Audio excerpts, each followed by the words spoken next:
And my only line is I'm going to welcome Marvin Rees to the stage. So, anyway, the Festival of the Future City is taking place all day today, I think. Anyway, are you all right? Oh, yeah, right. Well, would you welcome arm wrestling champion, T-boy, opponent of a 3-day week, Mayor Marvin Rees. Major Marvin Rees.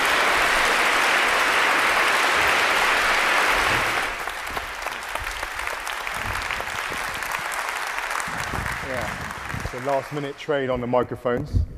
So thank you all, and thank you to the youth mayors for an amazing introduction. Andrew for putting this on. Miles, again, another kind of, it's been amazing having you as our city poet. I think everyone agreed there. And I also want to thank Neil Maggs for the groundbreaking journalism we saw at the beginning. But also, just in the front row, I just want to acknowledge as well my mum. This is about the people that bring you to this point, and actually the things that Miles was talking about in the poem about our background. Obviously, my mum's been at the heart of that. Never likes to claim any credit, but is there. Her best friend Jean as well. I'm down from London. It was like a second mum to me, and I know the times she used to take me back up to London to give us all a break, so it was amazing. And then Pauline, my brother's mum. We have an interesting family.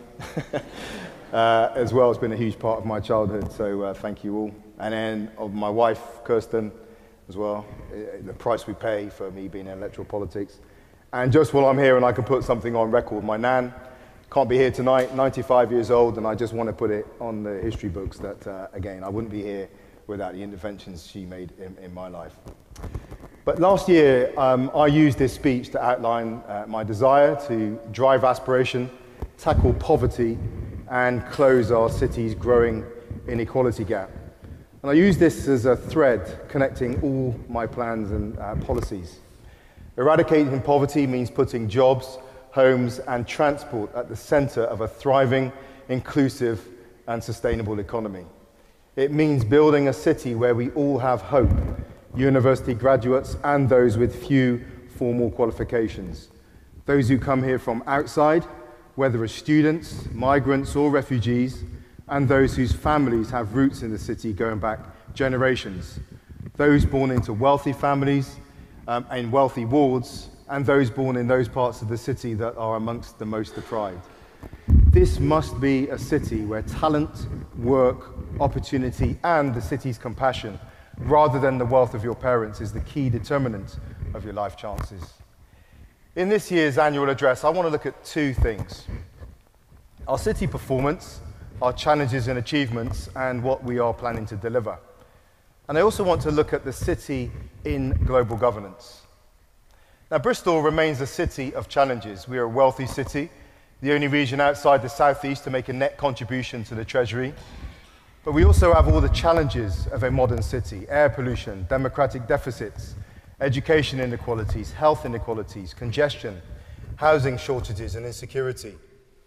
And the key tool I have at my disposal is the City Council. But to be effective, I need a council that is of the city in all its diversity. A council that doesn't merely provide services, but empowers people and partners. A council that can sometimes stand aside. A council that convenes, listens, asks, and enables. Now, our inheritance as an administration has only gradually revealed itself over the year. Alongside government cuts, we faced our own failing financial system, highlighted by the Bundred report, pointing to a tendency to kick difficult decisions down the road. And I asked my Deputy Mayor, Craig Cheney, to lead on finance, placed the Finance Director on the senior leadership team, and asked them both to deliver an organisation that is financially disciplined. Balancing the budget remains tough, but we will do it with transparency and our values. And I'm grateful to Craig and the Finance Director, Denise Murray, for their commitment. And I also want to thank the wider council team for stepping up to the challenge. Now, I've announced our restructure to a streamlined management team that will save the council £750,000 a year. And I'm working with staff to introduce a set of organisational values and a philosophy of work that will take us toward being the development organisation we need to be. Now, nobody's going to vote for us because of it, but one of the most important things we can do is give the city a council that is financially competent. But finance is not our only challenge. The city elects its political leaders, all councillors of all parties. Now, some have fallen into a tired misunderstanding that political leadership means scoring cheap points, tripping up the mayor with tricky questions, or taking debate into the weeds of council processes. But the city elected us to lead, not play placard politics. And again tonight, I say to all parties, we have 3 years before the next election. Step aside from party divides. Come and tell me what you want to achieve. Work with me and the Labour group to get it done. And if results are more important to you than headlines, we will make space for you. Now, we in Bristol are not alone in a budget challenge. Every council has what's being called a graph of doom that shows the funding gap created by reduced funding versus the rising cost of adult social care and children's services. Councils have reached breaking point with everyone expecting someone somewhere to fail, but hoping it won't be them. After a decade of austerity, the UK is heading rapidly towards the bottom of the league table on public spending. And we are left balancing the need to protect life and limb crisis services against the need to invest in early interventions such as children's centres and mental health, which pay off over the medium term, and in turn against the non-service areas such as the city's cultural offer. Now, I'm sometimes asked to set a no-cuts budget, effectively a budget that doesn't balance, or to use reserves or to borrow. And I feel the temptation, because austerity is a mistaken philosophy, both for moral and strategic reasons. It's hurting people and undermining our economy. But the no-cuts budget argument is flawed. First, we would of course cede political control of our city to unelected officials from Westminster. Second, on the use of reserves and borrowing, this is an ephemeral solution, and each year will effectively worsen the situation, although we do use some reserves. Third, the argument for an unbalanced budget misses a vital fact, that the council is integral to the health of the wider economy, and a failure to manage our finances would damage the whole city's reputation and undermine the confidence of government, private sector and international investors. The developers we need to build our homes would withdraw. The major infrastructure schemes we are planning would struggle to secure the finance needed, and the ability to grow our economy would be undermined. The price the people of Bristol would pay through lost growth and lost jobs would be greater than the total value of the services the advocates of an illegal budget are fighting to protect. So I say again clearly tonight, I will set a balanced budget during my administration. I will continue to point out the damage being caused by austerity and campaign for a better deal for government. But the city cannot afford for us to carry forward the attitude of previous administrations of kicking difficult decisions down the road. So the council faces those well-publicised financial challenges, but it would be wrong to see the council just through the lens of decline. We approach city leadership knowing that trial produces perseverance, perseverance character, and character hope. Public spending and the workers who deliver outcomes make a huge contribution to the city with £1 billion presence. We often overlook the impact we are really having, bringing Labour values of fairness and equality of opportunity. Bristol remains one of the very few cities to keep the Impact Fund, investing £3.3 million in community organisations. Over the last few months, we have been working hard to find the best way forward for local libraries, working with Bristol's schools, churches, charities and children's centres. And the Deputy Mayor, Asher Craig, has promoted an innovative new model, drawing on our community's creativity. That way forward could see a library service continue for most areas currently served, including those in the most deprived parts of our cities. And this would be a remarkable achievement in the face of a reduced spend of £1.4 million.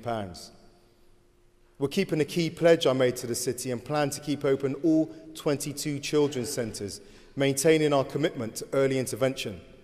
We're also in the early stages of developing a children's charter, working with partners and children from across the city to develop our pledge to all children to get them off to the best possible start in life. And I pay tribute to the imagination and leadership of my Cabinet Lead for Children and Young People, Helen Godwin. We are also the only core city that retains the full council tax reduction scheme, and with the support of my Labour colleagues for this year at least, will recommend to full council that we retain this scheme intact. We saved other important elements of the budget, including passes for carers, community transport, the Cascade Mental Health programme. We have maintained our commitment to being a living wage employer, continue to invest over £5 million per annum in the Supporting People intervention budgets, and invested over £10 million in homelessness prevention. Our Learning City project recently accepted a UNESCO Progress Award for a culture of collaboration in education. Praise came for our strong governance model and the wide range of partners involved in shaping our vision. I thank my Cabinet Lead for Education and Skills, and incidentally my favourite Conservative, Claire Hiscott, for her leadership, and the many schools and education partners who contributed. And as they did in Project Rainbow, helping young people with special educational needs to live independently. Again, collaboration with City of Bristol College, parents and the young people themselves. The Boys Clubs project has been established to address underachievement of early age boys. The Bristol Scholar Programme with the university has been initiated. 42 scholars started at the university. 3/4 of those students became the first in their family to go to university. Our Works programme has been rolled out. The programme brings together employers, learning providers and communities, and will deliver over 1,000 meaningful work experiences in the next year, especially for people from low-income households. Contributors include EDF, Bristol Green Capital Partnership, the Bottle Yard and Geneco. The Excellence in Schools group will be submitting joint bids for the £140 million Strategic School Improvement Fund to support schools most in need to improve school performance and pupil attainment. We're aiming to boost the number of chess clubs at schools so that every child has the opportunity to learn to play. And at City Hall, just a few months ago, we hosted our very own chess tournament for primary schools.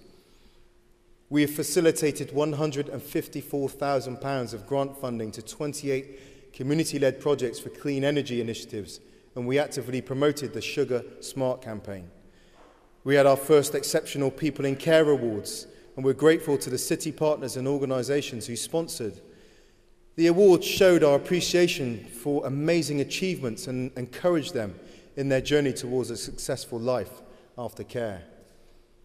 We've refreshed our corporate parenting strategy, committing the council as a caring and ambitious corporate parent to children in care. And we continue to provide social care to our most vulnerable adult citizens. The Care Act of 2014 brought additional responsibilities for local authorities, but we have found new ways of making a difference, as well as increasing our social care budgets by over £17 million. And I thank my Cabinet Lead for Adults, Helen Holland, who has taken over this incredibly challenging portfolio.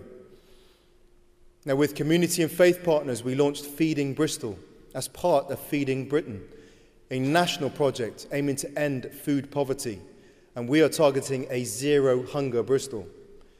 Community breakfast clubs have been founded, and groups have been formed to provide vulnerable children with activities while sharing food and teaching cooking skills.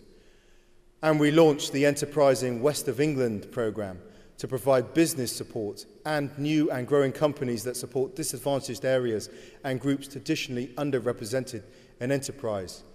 We are supporting 700 companies, creating 230 new jobs, and we are getting our streets clean. Hundreds of people have taken part in community cleanups.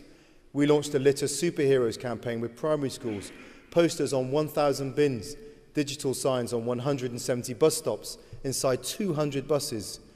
We're developing a new graffiti policy to tackle tagging, have tripled the number of eco-schools, provided litter picking kits to 30 schools, the Great Bristol Spring Clean, the Poo Patrol Big Spray Day, and try saying that, and now the Autumn Litter Blitz. And I pay tribute to my Cabinet Lead for Waste and Energy, Fee Hance, Project Lead, Kurt James, and to all the volunteers who have made an effort to Bristol Waste Company, and all those who put their own litter in a bin or take it home. But we need to go further. 7,000 tonnes of waste annually costs us £6 million to clear up, money we could spend better elsewhere. So tonight I promise to you we will take enforcement seriously. And starting from the 6th of November, enforcement teams will be patrolling the streets, issuing £75 fixed penalty notices to people caught dropping litter and £80 for leaving dog mess. To offenders who persist in making our city dirty, I say, clean up your act now. In tandem, the Broadmead bid have given £1,000 worth of gifts to the city. And these will be randomly handed out to people spotted doing something to clean up Bristol. And I thank John Hurst of Destination Bristol and the businesses for their efforts in this initiative. Now, cities are prime examples of interdependency. No institution can deliver alone. But what we can do is create the conditions in which success is more rather than less likely. And we increase those chances when we work together. We have great city partners, from the police to the NHS, business, unions, voluntary and education sectors. People consistently come forward in the name of contributing to Bristol's common good. I'm proud that we have Joanna Holmes and her team at Barton Hill Settlement providing employment and financial advice, supporting hundreds of families across that area. Alex Kitto and his team at Southmead Development Trust, who with Mark Pepper at Ambition Lawrence Weston are leading the way in building new types of housing shaped and led by their local communities. Caroline Hassan at the Norwest Media Centre promoting innovative approaches to manufacture and digital inclusion. Steve Sayers and his team at Windmill Hill City Farm rolling out new social enterprise and creating volunteering and employment opportunities for local people. Roger Griffith, Paul Hassan, Kevin Philemon, Pat and Sherry Hart at Ujima Radio and BCFM providing a platform for new voices in broadcasting. And Poku Osei at Babasa offering bespoke mentoring and career guidance for the city's young people. And one more person I have to mention is someone who, because of the huge amount he does around the city and the sheer level of projects he is involved in, many of you may know already, and that is Andy Street. And Andy has delivered the Hunger Programme, the City Office, our Rough Sleeping Initiative. He has helped to create a modern-day Muller Fund, promoted a debt service, and is working with me on establishing a City Fund. And I must say he's an inspiration, and I really don't have any idea where he finds the time to contribute to Bristol in the way he does. 52% of our citizens already help out in their community at least 3 times a year, and we've launched a social action plan. To make community action more accessible, we've opened the website Can Do Bristol, a digital platform designed purely for communities to help themselves, connecting people and businesses looking to help to projects looking for that help. And I've continued to work with Ed Robury and Bristol and Bath Regional Capital to create a city fund, or more accurately, a family of funds. We want businesses to commit a portion of existing corporate social responsibility spend to a single pot to be spent at scale, at here, rather than in 100 different places. And several businesses, charities and civic leaders have already engaged in a discussion, and I've asked Bristol and Bath Regional Capital and Quartet to help recruit more partners to the initiative, and all are welcome. Let's return to where I started with a clear recognition of the key building blocks in a thriving, inclusive city. Jobs, housing, transport and infrastructure underpin our economic growth strategy and the city plan. And on these we have big aspirations. There is a tendency in our city to think we can't deliver big, that we have to think small because we failed to deliver in the past. And I reject that. On housing, we initiated 8 new build council housing developments in Henbury and Lawrence Weston. And we recently announced the next phase of our new build programme, a council-owned site in Alderman Moor in Ashton Vale for 130 more new homes. And my cabinet lead for housing, Paul Smith, is doing an incredible job. We've worked hard to make the development of Temple Quarter a government priority. As a result, and with the support of our colleagues across the combined authority, we have submitted a bid to the Housing Infrastructure Fund. Now, like all government funds, it will be substantially oversubscribed. but we know our bid is strong and has a reasonable chance of success. The bid would bring £100 million to Temple Meads to unlock additional housing, and we also plan to continue with the developments of Hengrove, Loch Lees and Southmead. That bid brings an additionality of over 4,000 homes to the city centre. And we'll use those housing plans to try and breathe life back into Temple Meads. And I'm happy to announce tonight that we are working with Network Rail, the Homes and Communities Agency, and the University of Bristol to leverage a plan to redevelop Temple Meads Station and the surrounding area, bringing a new retail and hospitality offer to Temple Meads with a more direct link to the city centre. We also have plans to bring ambitious development to the Cumberland Basin. We are putting together a proposal that will tear down the old, ugly road network across the western end of the harbour, build a new bridge across the river at a lower point, and develop the available land on both sides of the Avon, bringing more affordable housing to the city centre, extending the harbour as a residential area to the west. My administration inherited a joint spatial plan. My cabinet lead, Nicola Beach, has worked hard to ensure we get the best deal for Bristol from that plan. It's a starting point, and we have pledged to raise our own ambitions, significantly increasing the number of homes planned for Bristol in the next 20 years. And Nicola will head up work to identify land available for housing. And as I announced last year, we will rewrite the local plan and build more densely and build higher.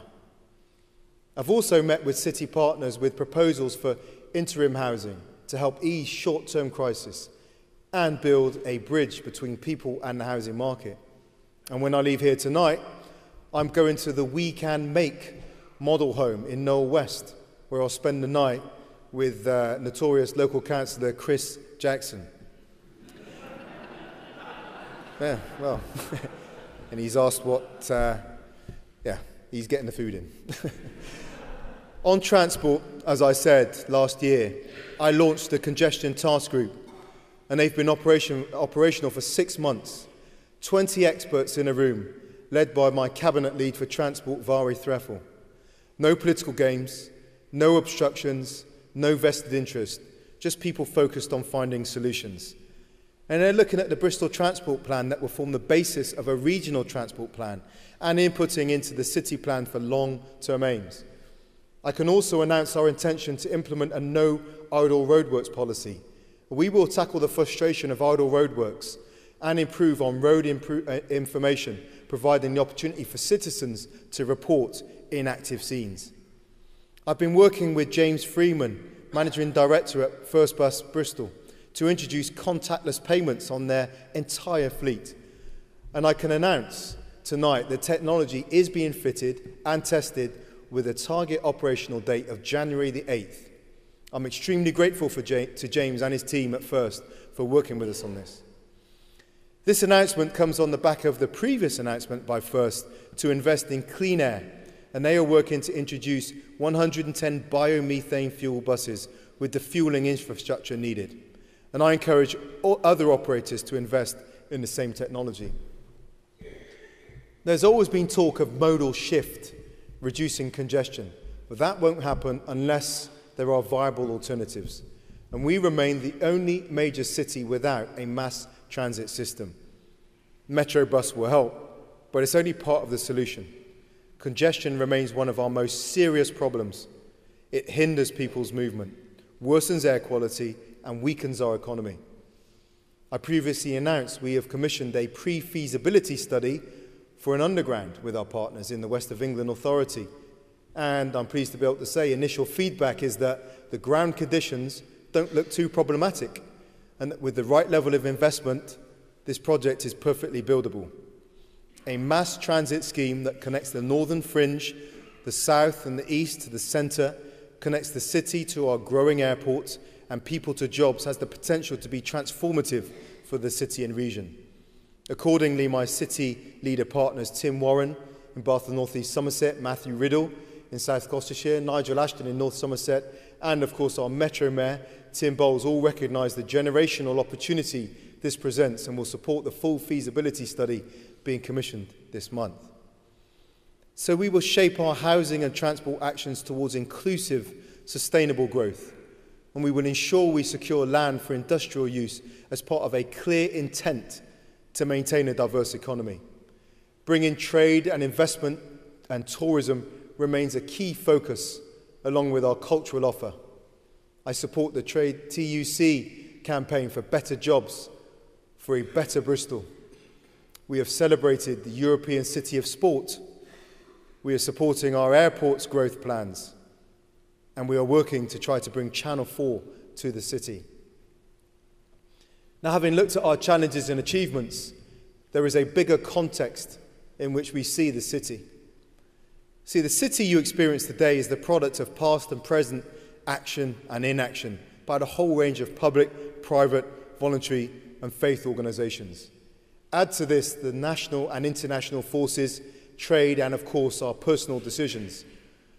National governments the world over are finding they don't have the tools to cope with the changing world around them and fail on everything from climate change to inequality, democratic legitimacy. And unless they let cities take their power, they risk dragging cities down with them. National governance continues to be important in so many areas, but we must recognise that it's been shaped to face the challenges of the last century. Central governments are weak partners for cities. This makes rebalancing sovereignty to empower cities the great opportunity of our time. While the genie is out of the bottle on devolution, it often focuses on the wrong areas, has been ad hoc and inconsistent, and does not come with the necessary power to plan for the long term. As our very own Robin Hambleton put it a few years ago, we need to move beyond the devolution deception. If we can do our bit and organise ourselves as a city, collectively agree what we want to deliver over the coming decades, and if we can secure the necessary financial powers, freedoms and flexibility from government, there is little that is beyond us. With globalisation and austerity changing the shape of the economy, and as cities continue to attract people for work and community, so their economic impact and social resonance continues to grow in a way that builds the city identity. In their book, The Metropolitan Revolution, Bruce Katz and Jennifer Bradley describe this phenomenon as cities aggregate people and places in a geography that is large enough to make a difference, but small enough to impart a sense of community and common purpose. And it's that sense of community and common purpose that we are using to drive forward the city office and write a one city plan to map out Bristol's future towards 2020, a plan for the city that we will all collectively write and deliver.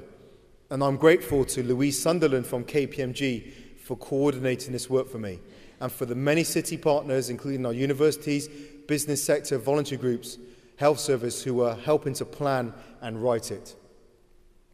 Quoting again, the Metropolitan Revolution is of our era, crowdsourced rather than close-sourced, entrepreneurial rather than bureaucratic, networked rather than hierarchical. And recognizing the scale of the challenge, it is important to know we are not alone in this thinking.